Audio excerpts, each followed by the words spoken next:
I think Stephen Sondheim is the greatest living composer we have.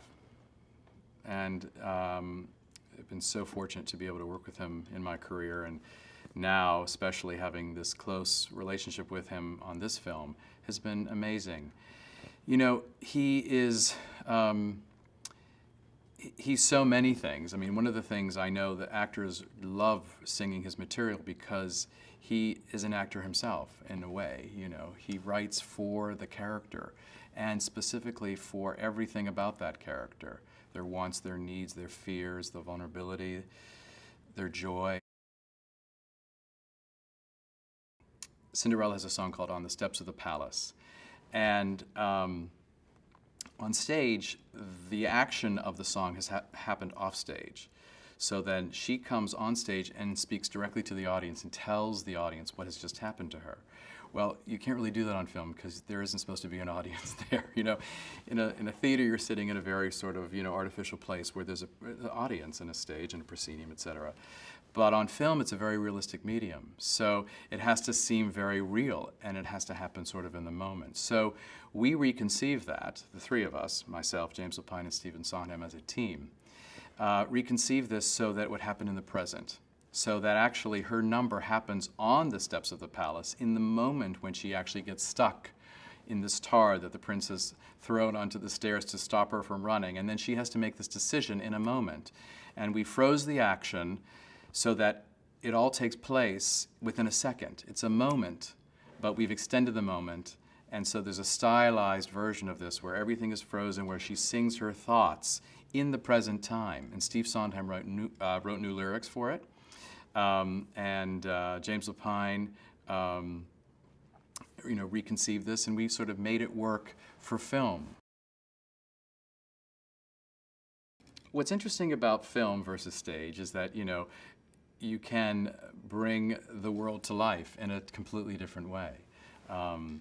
You know, one of the reasons I loved this piece and thought it would work as a film, because it's very tricky to find musicals that work, that you think can work on film, for many reasons. One of them is that, why are they singing? That's one of the big things for me. And so one of the elements that I loved about this piece immediately is the whole opening, prologue, is sung pretty much. I mean, it moves in and out of dialogue, but it's pretty much sung, and it's a 16-minute piece.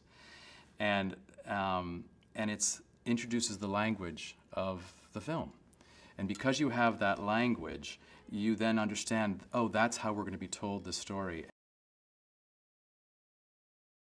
Into the Woods is a modern retelling of fairy tales that explores individual tales that we know. Little Red Riding Hood, Cinderella, Jack and the Beanstalk, witches, princes, etc. With an invented fairy tale in the center of it, the baker and the baker's wife, all wishing for something, all wanting something. And it deals with their journey and their quest to get their wishes and have their wishes come true.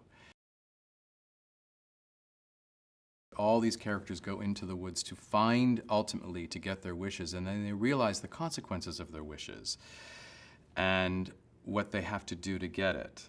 And you see how far they go to get it. Will they cheat and steal and lie? You know, how far will they push it to get what they want? And is it what they want? I think that's a very important lesson. I think Cinderella's mother sings to her, "Are you certain what you wish is what you want?" And that's a good question.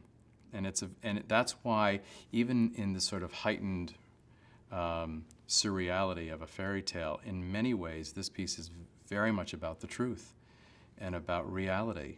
I mean, that's what's so interesting. And then, of course, it explores what happens after Happily Ever After. And that's when we see those consequences play out. And it becomes, you know, a darker tale, but you see how people pull together. There's a great deal of hope in the piece, too. Baker and His Wife. It's the invented fairy tale that James Lapine and Steve Sondheim created.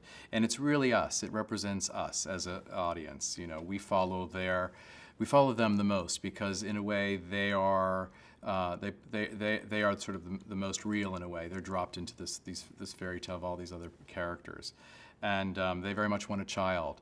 And it's a unique relationship because they truly love each other, but it also brings out the struggles of having a child and what you'll do to get your wish. And I love the humor that they have. I love the warmth that they have as a couple. It's beautifully played by Emily Blunt and James Corden, I believe. You feel their relationship. You feel their pain and their joy and their struggle and the fun of what they're going through. And I think they really ultimately become a team in the venture.